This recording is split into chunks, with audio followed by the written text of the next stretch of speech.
আরে না ইয়ার, আমার ঘর থেকে তো 5 কোটি টাকা চুরি হয়ে গেল। কে নিল? তাড়াতাড়ি আমি সিসিটিভি ক্যামেরায় দেখে নিই। আরে আরে গাইজ, এটা তো মোটা হাল্ক আমার ঘর থেকে টাকা নিয়ে পালাচ্ছে। দাঁড়াও, মোটা হাল্ককে আমি মজা দেখাচ্ছি। এই মোটা হাল্কের বাচ্চা, তুই আমার ঘর থেকে টাকা চুরি করেছিস কেন?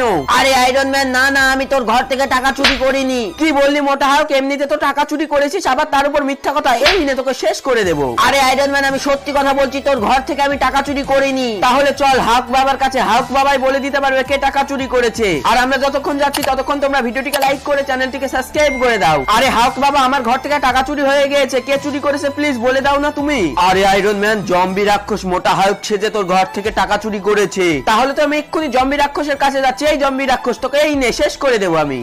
আরে না ইয়ার, আমার ঘর থেকে তো 5 কোটি টাকা চুরি হয়ে গেল। কে নিল? তাড়াতাড়ি আমি সিসিটিভি ক্যামেরায় দেখে নিই। আরে আরে গাইজ, এটা তো মোটা হাল্ক আমার ঘর থেকে টাকা নিয়ে পালাচ্ছে। দাঁড়াও, মোটা হাল্ককে আমি মজা দেখাচ্ছি। এই মোটা হাল্কের বাচ্চা, তুই আমার ঘর থেকে টাকা চুরি করেছিস কেন?